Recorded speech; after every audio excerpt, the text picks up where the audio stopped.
مقدر میں لکھا تھا میں ڈاکٹر بن گیا، مقدر میں لکھا تھا میں وکیل بن گیا، میرے مقدر میں یہ نہیں تھا کہ میں انجینئر بنوں.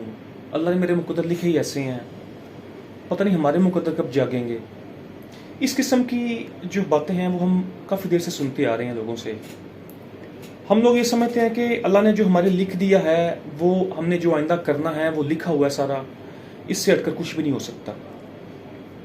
اس قسم کی باتیں ہمیں کہہ لیں کہ ودیت کر دی گئی ہیں نا، اپنے کہہ لیں کہ ہیریڈیٹری ہمیں یہ چیزیں ملتی آ رہی ہیں. میرا ایک سوال ہے، اگر اللہ نے ہر چیز لکھ دی گئی ہے تو میں پھر اگر ایک بندے کو شوٹ کر دیتا ہوں تو پھر مجھے سزا تو نہیں چاہیے نا؟ میں یہ کلیم کر سکتا ہوں کہ اللہ نے جو ہے وہ میری مقدر میں یہ چیز لکھی تھی، میں نے اسی لیے اس کو قتل کیا. اگر یہی بات ہے، اللہ نے اگر ہر چیز کو ڈیفائن کر دیا گیا تو پھر اللہ نے یہ کیوں فرمایا کہ انسان کے لیے وہی کچھ ہے جس کی وہ خواہش کرتا ہے؟ جی ایک سوال ہے. یہ تو مقدر کا کنسیپٹ تھا جو ہم آج کل سنتے آ رہے ہیں اور کافی دیر سے سنتے آ رہے ہیں. اب آئیں قرآن کے اکارڈنگلی ہم یہ سوچتے ہیں کہ اللہ نے مقدر کا لفظ استعمال کہاں پہ کیا ہوا ہے اور اللہ اس میں ایکچولی کیا کہہ رہا ہے. مقدر کے بارے میں اللہ تعالیٰ نے فرمایا ہوا ہے کہ ہم نے تمام چاند ستارے اپنے مدارج میں اپنے مقدر میں اپنی تقدیروں میں گردش کر رہے ہیں، اپنی لمیٹیشن میں. یہاں پہ بات لمیٹیشن کی ہو رہی ہے، میئرس کی ہو رہی ہے. اینگل ڈائی جو اللہ تعالیٰ نے ڈیزائن کی ہوئی ہے کہ ہر چیز اپنی اوقات میں لمٹ میں رہ کر چلے گی تو بینیفیشل ہوگا، ورنہ we will face definitely cynical up shoots. اب جیسے دیکھیے، اب چاند کی ایک لمٹ اللہ نے ڈیفائن کی ہوئی ہے، اس نے اسی لمٹ میں چلنا ہے. اگر چاند اپنی لمٹ میں سے آؤٹ آف لمٹ ہو جاتا ہے، سورج کے ساتھ ٹکرا جائے گا، جو گلیکسی ہے اس کو مطلب وہاں پہ ڈیزاسٹر ہوگا. اسی طرح کیا کبھی ایسا ہوا ہے کہ ہر درخت کے، ہر انسان کے، ہر چیز کی لمیٹیشن ڈیفائن کی گئی ہے؟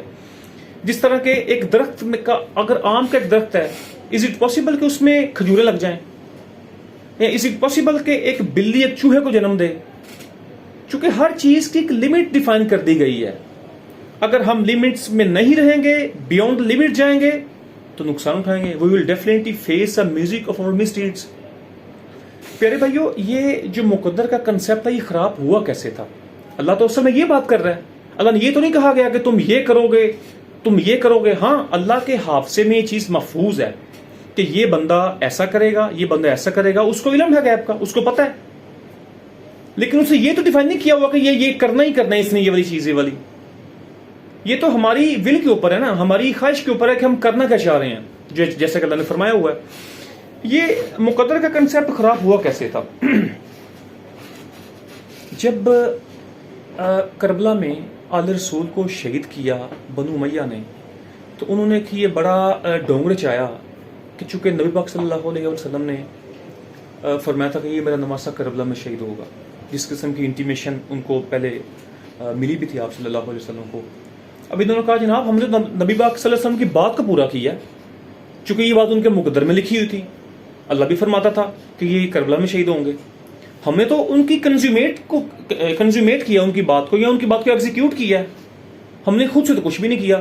اب لوگ بیوقوف جو تھے انہوں نے اس بات کو ایڈمٹ کر لیا کہ یار میں بھی ایسا ہوا ہو. With the pace of time پھر بنو عباس نے بنو امیہ سے بدلہ کیسے لیا؟ جب بنو عباس کا دور آیا تو انہوں نے بنو امیہ کے ٹکڑے ٹکڑے کیے، خون بہایا. تاریخ اس بات کی گواہ ہے.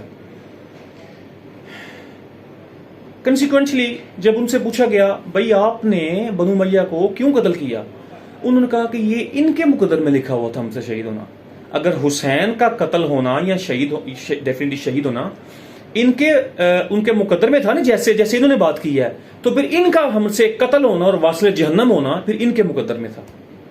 تو حضور والا یہ کنسیپٹ خراب تب کا ہوا ہے. لہٰذا انسان اپنے مقدر خود بناتا ہے. اللہ نے انسان کو گو ہیڈ دیا ہوا ہے، اٹس اپ ٹو یو، کہ جیسا آپ چاہیں گے ویسا آپ کر لیں گے. جس چیز کے لیے کوشش کریں گے وہ آپ کو مل جائے گی. اب چاہے آپ کوشش کریں کیا اسے کہتے ہیں ایک گن کو ساتھ لے کر رات کو ڈاکے مارنے کی، یا صبح سویرے کوشش کرنے کہ میں نے ہیومینٹی کو سرو کرنا ہے. It's up to you. Thank you very much.